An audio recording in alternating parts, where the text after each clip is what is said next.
नमस्ते दोस्तों। आज की इस वीडियो में हम बात करेंगे पोस्ट ऑफिस की एक ऐसी बचत योजना के बारे में जिसके बारे में काफी कम लोगों को जानकारी है।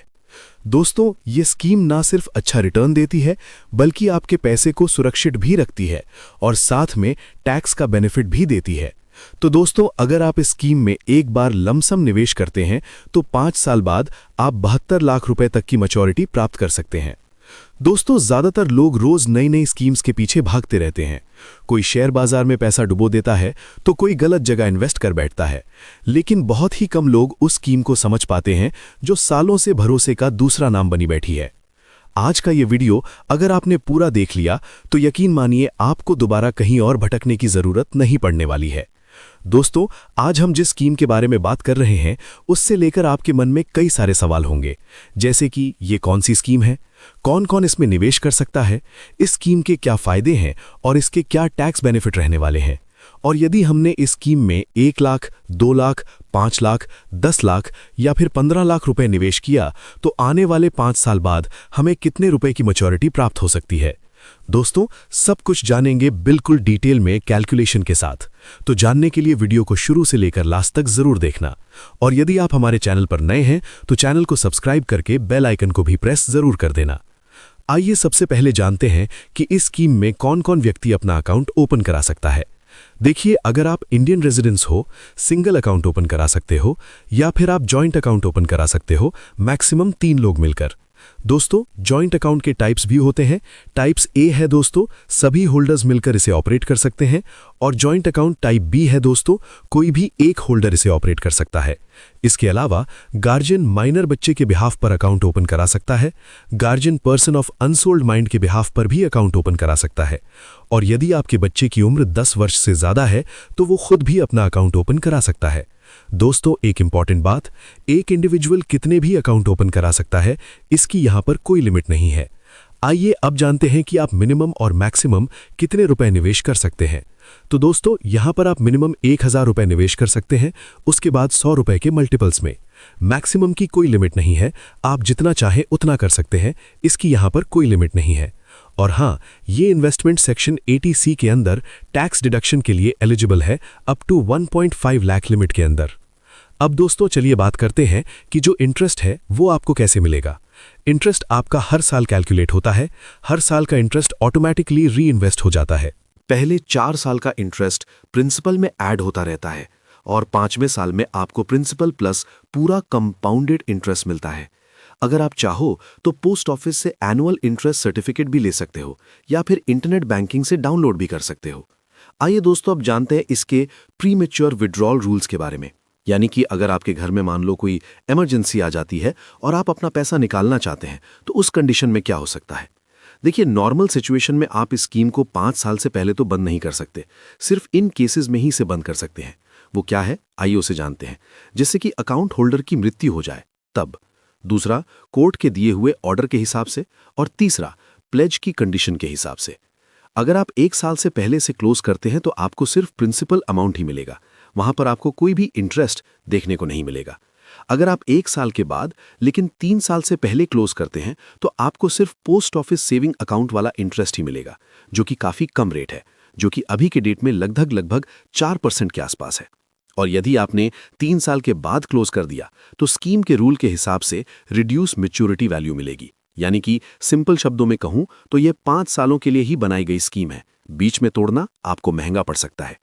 दोस्तों, इस स्कीम का नाम है पोस्ट ऑफिस NSC स्कीम, यानी कि नेशनल सेविंग सर्टिफिकेट। NSC किसे कहते हैं?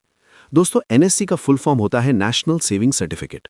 दोस्तों, ये government backed fix income scheme है जो इंडिया के पोस्ट ऑफिस में ही मिलती है।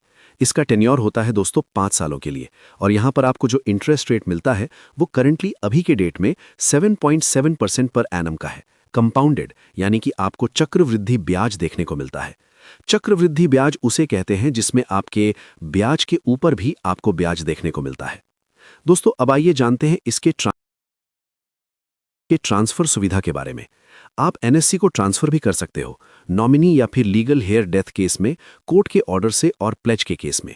और आप NSC को प्लेज भी कर सकते हो प्रेसिडेंट ऑफ इंडिया यानी गवर्नर के माध्यम से, RBI या फिर शेड्यूल बैंक के माध्यम से, कोऑपरेटिव बैंक के माध्यम से और गवर्नमेंट कंपनी के माध्यम से।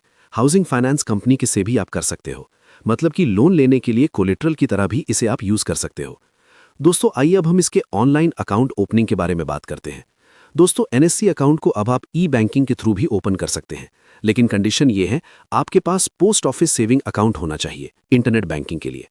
दोस्तों अब वो पुराना जमाना गया कि आपको कागज के पीछे भागते रहना पड़ता था। अब यहाँ पर एक सुविधा ऐड कर दी गई है। क्या आप इसे ऑनलाइन बैंकिंग के माध्यम से कर सकते हैं, जो कि एक बहुत ही अच्छी बात है।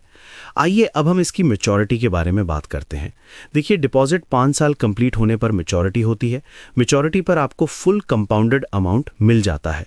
दोस्तों अब आइए जानते हैं कि इसे कौन कौन निवेश कर सकता है, यानी कि एनएससी किसके लिए बेस्ट हो सकती है। तो दोस्तों जो सेफ और फिक्स रिटर्न चाहते हैं ये उनके लिए बेहतर विकल्प हो सकता है। जो 5 साल का गोल प्लान कर रहे हैं उनके लिए भी हो सकता है। जो एटीसी में टैक्स का बेनिफिट चाहते हैं उनके लिए भी। जो स्टॉक मार्केट का रिस्क नहीं लेना चाहते उनके लिए। लेकिन दोस्तों एनएससी सेफ तो है, लेकिन लिक्विडिटी यहां पर आपको नहीं देखने को मिलेगी। अगर आपको शॉर्ट टर्म में पैसे की जरूरत पड़ सकती है तो पूरा पैसा यहां लॉक मत करना। दोस्तों आइए अब हम चलते हैं कैलकुलेटर पर और आपको कैलकुलेट करके बताते हैं कि अगर आपने इस स्कीम में 1 लाख, 2 लाख, 5 लाख, 10 लाख या फिर 15 लाख रुपए निवेश किया तो 5 साल बाद आपको कितने रुपए की मैच्योरिटी प्राप्त हो सकती है। आइए उसे कैलकुलेट करके बताते हैं। दोस्तों यहां पर हम जो कैलकुलेशन ले रहे हैं वो करंट इंटरेस्ट रेट के बेसिस पे है। भविष्य में जो रेट्स हैं वो कम और ज्यादा भी हो सकते हैं, इसकी यहां पर कोई गारंटी नहीं है। तो दोस्तों अगर आप 1 लाख रुपए निवेश करते हैं तो एस्टिमेटेड रिटर्न्स हो सकता है 44,903 रुपए के आसपास और लगभग मैच्योरिटी हो सकती है दोस्तों 1,44,903 रुपए के आसपास। यदि आपने 2 लाख रुपए निवेश किया तो एस्टिमेटेड रिटर्न्स हो सकता है 89,807 रुपए के आसपास और लगभग फाइनल पैसे की वैल्यू हो सकती है 2,89,807 रुपए के आसपास। 5 लाख रुपए निवेश किया तो एस्टिमेटेड रिटर्न्स हो सकता है 2,04,517 रुपए के आसपास और लगभग फाइनल पैसे की वैल्यू हो सकती है 7,24,517 रुपए के आसपास। और यदि आपने 10 लाख रुपए निवेश किया तो एस्टिमेटेड रिटर्न्स हो सकता है 4,09,343 रुपए के आसपास और लगभग फाइनल पैसे की वैल्यू हो सकती है 14,09,343 रुपए के आसपास। और यदि आपने 15 लाख रुपए निवेश किया तो एस्टिमेटेड रिटर्न्स हो सकता है 6,73,551 रुपए के आसपास और लगभग फाइनल पैसे की वैल्यू हो सकती है 21,73,551 रुपए के आसपास।